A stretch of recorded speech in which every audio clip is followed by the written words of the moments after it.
Assalamualaikum warahmatullahi wabarakatuh. Alhamdulillah wassalatu wassalamu ala Rasulillah la nabiyya ba'dah.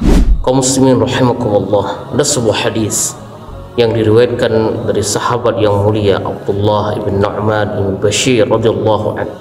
Ia mengatakan, sami'tu Rasulullah sallallahu alaihi wasallam yaqul, saya mendengar Rasulullah sallallahu alaihi wasallam bersabda, innal halala bayyin wa innal haram bayyin. Sungguhnya yang halal itu jelas dan yang haram juga jelas. Di antara keduanya wa bainahuma umurun mushtabihat. Di antara keduanya ini terdapat perkara syubhat yang masih samar-samar, yang tidak diketahui. La ya'lamuhunna katsirun minan nas. Jarang manusia mengenalnya, mengetahuinya. Faman waqa'a fil haram, faman waqa'a fis syubhat, waqa'a fil haram. Barang siapa yang terjebak dalam perkara syubhat, maka dia telah terjebak dalam perkara yang haram. Namun barang siapa yang menghindarkan diri dari perkara syubhat tersebut, maka faqad istabra'a lidinihi, maka dia telah menyelamatkan agama dan kehormatannya.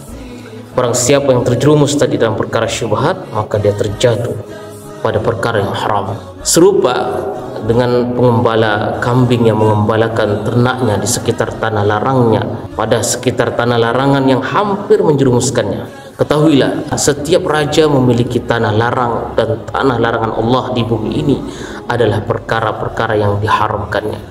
Ala wa inna fil jasadi mudghah. Ketahuilah bahwa di dalam jasad itu ada segumpal daging. Jika segumpal daging ini baik, maka seluruh jasad itu akan baik. Jika rusak, maka seluruh jasad ini itu akan rusak juga. Ingatlah, ketahuilah, segumpal daging ini adalah hati. Hadis ini kaum muslimin diriwayatkan oleh Bukhari dan Muslim.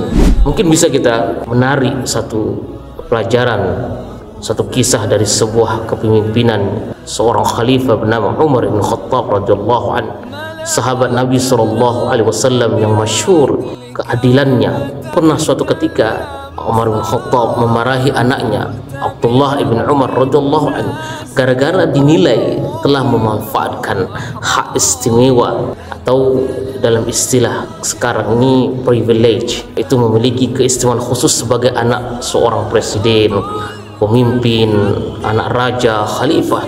Tapi kaum muslimin, menjadi anak Umar tak lantas membuat sahabat Abdullah ini, yang bernama anaknya tadi itu Abdullah ibn Umar, hidup dengan bergelimang harta seperti biasa anak-anak pemimpin yang lain. Tapi berbeda dengan Abdullah ibn Umar, jauh daripada kegelimangan harta dan bermewah-mewahan, berfoya-foya, memanfaatkan keistimewaan dari seorang khalifah yang tertinggi, Umar bin Khattab radhiyallahu anhu. Kaum muslimin rahimakumullah, hal ini dirasakan oleh Abdullah bin Umar. Pernah satu ketika berbisnis onta, sebagaimana yang dilakukan oleh pemuda-pemuda yang lain, berbisnis. Bisnisnya itu onta. Abdullah membeli seekor onta yang kurus pada saat itu, lalu dia gembalakan ontanya di padang rumput yang ada di Madinah. Pada padang rumput tersebut banyak unta-unta kaum muslimin yang lainnya. Di situ juga ada unta-unta dari Baitul Mal yang digembalakan oleh warga di situ. Campurlah dengan untanya Abdullah bin Umar dengan untanya masyarakat tersebut, makan seperti biasa. Satu hari Umar bin Khattab pergi untuk memiliki tafaqud. Ini adalah satu kebiasaan yang dijalankan oleh Umar bin Khattab, memeriksa kondisi apapun diperiksanya, masyarakatnya, kemudian juga binatang-binatang. Mungkin ada binatang, hewan-hewan yang tidak makan, itu menjadi tanggung jawab dari seorang khalifah. Maka di situ dia melihat, dia curigai, kok ada onta-onta yang gemuk, berbeda dengan onta-onta yang lain. Maka dia bertanya kepada masyarakat di situ, ini ontanya siapa ini? Kok berbeda dengan yang lain? Masyarakat pun, warga di situ mengatakan bahwa ini onta-onta ini miliknya Abdullah ibn Umar. Umar terkejut, kaget ya. Dia mengetahui bahwa pemilik onta tersebut adalah anaknya Abdullah. Dia pun mengatakan, hasanan, bagus, wahai anak Amirul Mukminin, kata Umar bin Khattab. Kemudian dia mengutus salah seorang untuk memanggil Abdullah, putranya tersebut, mengklarifikasi apa yang sebenarnya terjadi ini? Kok bisa untanya sendiri Abdullah ini gemuk, yang lain berbeda? Apa kata Umar bin Khattab? Wahai Abdullah, unta ini kok bisa gemuk sendiri, berbeda dengan yang lainnya? Kata Abdullah bin Umar, wahai Amirul Mukminin, unta ini aku beli menggunakan dengan uangku sendiri. Dulu unta ini saya beli dari modalku. Unta tersebut adalah unta yang kurus-kurus, lalu aku gembalakan di padang rumput sebagaimana masyarakat yang lainnya. Setelah sekian lama unta tersebut gemuk, menjadi gemuk. Aku pun memperdagangkannya agar memperoleh keuntungan dari situ. Maka kemudian Umar membantahnya dengan nada yang keras, yang meluap-luap. Lalu ketika orang melihat unta ini, nah berbeda dengan untamu, sebab engkau adalah anaknya Amirul Mukminin. Ketika melihat untamu ini lewat, maka orang akan mengatakan, biarkan unta anaknya Amirul Mukminin lewat dahulu, biarkan untanya Amirul Mukminin makan dan minum lebih dahulu, sebab itu adalah untanya anaknya Amirul Mukminin Umar bin Khattab radhiyallahu anhu.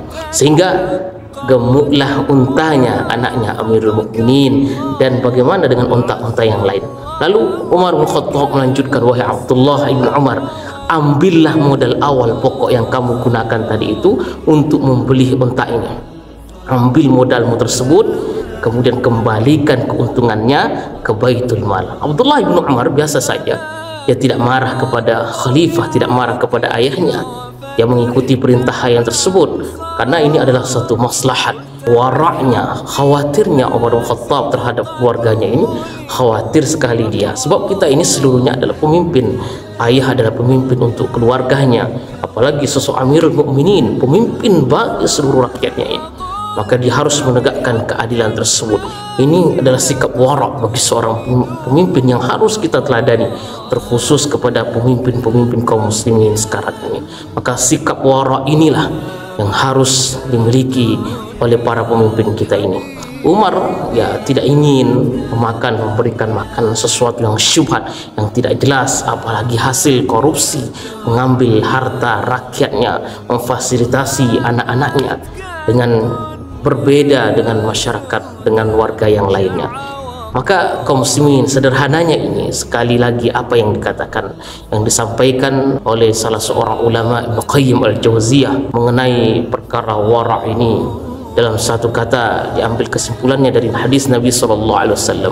Kata Rasul SAW, Ibnu Qayyim mengambil kesimpulannya, waqad jama'a an-nabiyyul wara'a kullahu fi kalimatin wahidatin.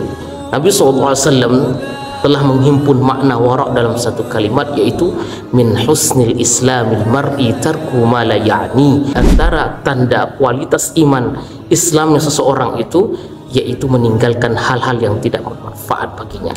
Mudah-mudahan Allah Subhanahu wa taala senantiasa menjaga kita, menjauhkan kita dari perkara-perkara yang tidak bermanfaat. Barakallahu fikum. Assalamualaikum warahmatullahi wabarakatuh.